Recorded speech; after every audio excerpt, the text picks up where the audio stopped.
to Brewing Success, where growth is the mission, change is the reward, and progress is the goal.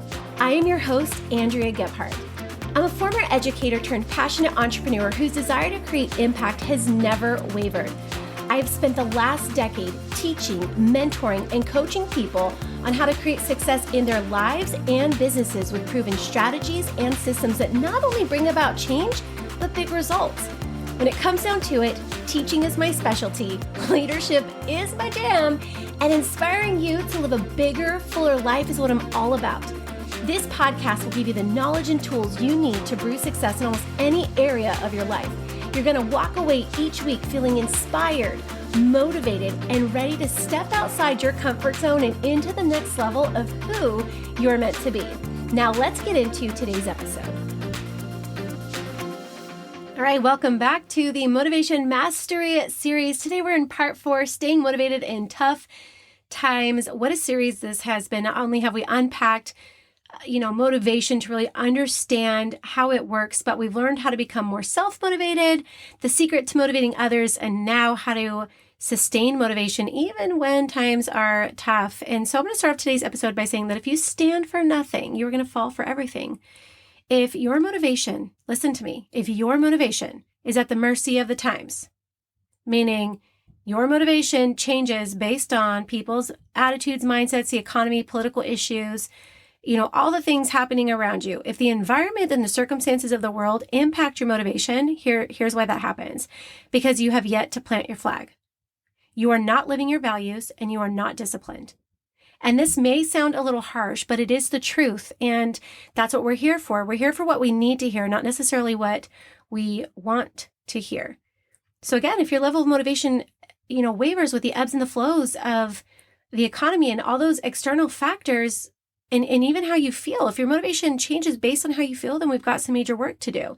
If you're only motivated when you're winning or when things are going well, we have to do some major soul searching. I believe that who you are when times are tough is who you are. Who you are when you're not winning is who you are. Who you are in crisis and under stress is who you are. Now you have to decide if that's who you want to be. So I want you to think about that for a second. If you're kind of scratching your head and be like, what do you mean by that? I want you to think about yourself when things are hard, when you're not winning, when you're under crisis and under stress. Are you a different person? Do you have a different way of showing up? Does your attitude change? Do your words change? Do your beliefs change? Does your energy level change? Because who you are in those circumstances is who you are. We always default to who we are. And we get to decide if that's how we want to be. Do we want to be running around high stress in a state of panic? Or do we calm, cool, collected, and focus on our goals? Only one of those choices is going to put you closer to where you want to go. And I think you know what the obvious decision is. So I've said all this to say that when you have planted your flag for your goals and your dreams, very little is actually going to get in the way because you're so determined to succeed. When you've planted your flag, that is like a visual claim to determination. And that's like a declaration and an agreement with yourself that nothing is going to interfere with you on your way. That's what happens when you plant your flag.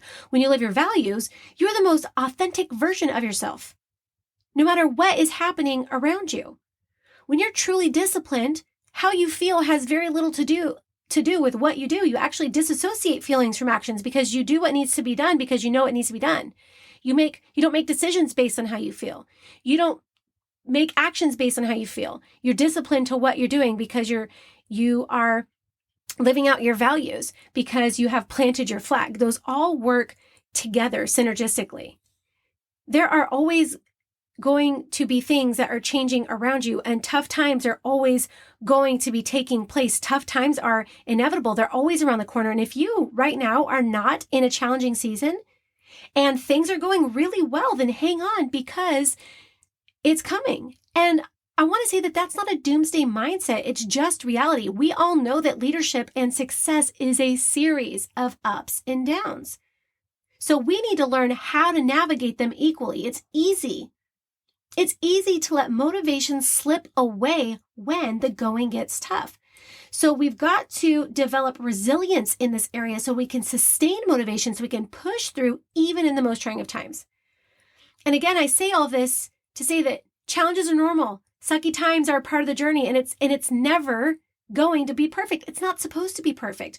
When we can normalize the struggle, we can appreciate the challenge. So I want to normalize the struggle today. I want to normalize the tough times. What I don't want to normalize is a lack of motivation when things get hard, because that's what you're already struggling with. That's where 98% of the population shifts to, right? Things get difficult, they shut down. Not you. You're different. We're going to approach this whole thing called life and our journey in a completely different way.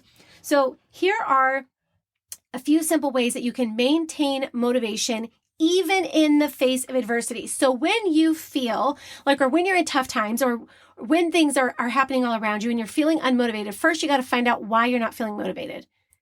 Ask yourself, why am I not motivated? What changed? Am I bored? Am I uninterested? Am I burnt out?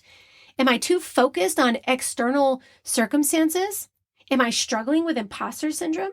Once you uncover what changed for you, you have the ability to recover motivation by finding solutions. So maybe you're bored because you aren't challenged. How do you fix that? Set some new big goals and find creative ways to reach them. If you're uninspired, attend a conference, get a mentor, learn something new, reignite that spark for yourself. If you're feeling like you can't do what you once did, feeling like you're a fake or a fraud, combat that energy with a mindset reset and understanding that even the most successful people end up starting over and starting better, and not just one time, but like multiple times on their journeys. The difference between them and you is that they refuse to give up and quit.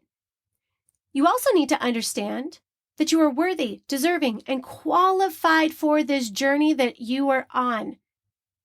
Qualified for the gifts that you have and the dream that you are meant and actually destined to actualize. So you got to find out why you're not motivated. We got to solve that. Second, we got to reconnect with our why. We got to be sure it's in alignment with what matters to you most in your life right now. A lot of times I see a lot of people running for big dreams and goals in 2024, but their why is from 2015.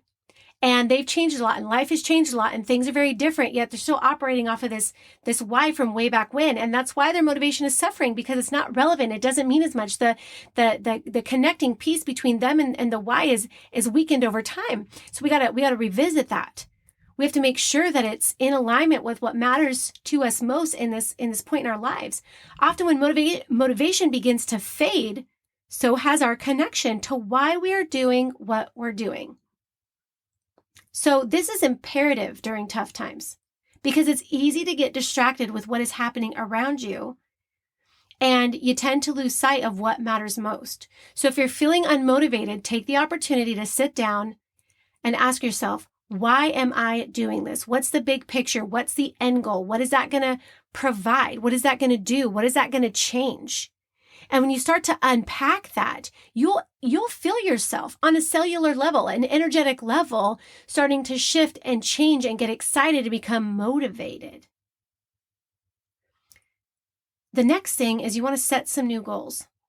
This is actually one of my favorites because it's always going to supercharge your mind and your motivation levels.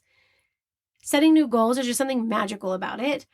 And I love it because you're approaching it with a different perspective, new information, new insights, because of the work that you've already done. But with these goals, be sure to create an action plan and make sure you stick to it. Goals without a plan, as we know, are just a wish, and we can't wish our way to success. We have to work our way there. So if motivation on your project is struggling or your goal is struggling, set some new goals. Get yourself excited about what you're looking to accomplish. Next up, we want to make sure that we celebrate every win, big or small. Celebrate all the progress that you make. Celebrate it all. I'm telling you, oftentimes, guys, we're just too hard on ourselves. And we forget that we need to take a moment to appreciate how far we've come. Listen, if you're sitting around and expecting other people to clap for you and recognize your work and celebrate your progress, you're going to be waiting around for a really long time. Most people only pay attention to outcomes. That's why people don't understand the journey, right? They see what you have. They see what you've done. They see what you've created. They see what you're earning. They see the life that you've built, and they want that. They don't so much want the work, the sleepless nights, the starting over, the adversity, the almost quitting, all those things that happened all along the way, that journey, that progress for all of you. They don't want any of that. They just want the outcome. right? So we have to clap for ourselves. We have to celebrate for ourselves. This is going to reinforce the work that you're doing, and it's going to motivate you even more to keep going, even when it's hard. So when you're setting your goals, also set progress points within those goals that you can set up, so that you can celebrate, and set up rewards for yourself when you reach the goals that you set. Set up rewards for yourself. Maybe that reward is binging a show. Maybe that reward is going to the beach and having a beach day. That actually sounds lovely. Like busting out a book in the sand with my feet. Oh, yes. I think I need to set that up for myself. And lastly, start and end your day with gratitude. I'm telling you, if you're not doing this yet, you are missing out on a very significant component of change, abundance, and life. Gratitude is a proven practice that has incredible benefits when it comes to success. I love that it keeps our mindset in check and it keeps our frequency high. Gratitude is the gateway to abundance. And when times are tough, it's easy for a lack mindset to set in and take root. And you got to combat that with gratitude practice, and you will come out on top every time. So if you're feeling like your motivation is starting to dwindle or fade, then that's when you want to dig in deep to gratitude. What am I grateful for right now? What's going really well? Because if we focus on the gap, we're never gonna have the gains. We got to focus on the gains to get more gains. That's where we want to be headed. That's where we want our eyes, our heart, our feet, our emotion, our movement, everything towards all of that. So gratitude is absolutely big. I'll end today's episode with this. Tough times never last, but tough people do. Use these simple 5 strategies to sustain motivation along your journey so that you can push through and stay focused on achieving your goals and ultimately your dreams. I'm so excited for you to put these to work, to sustain those levels of motivation, to keep on keeping on, working hard toward those big dreams and those big goals. You guys, I believe in you. You've got this together. We're going to do some big things in this world. Thanks for joining me here on Brewing Success.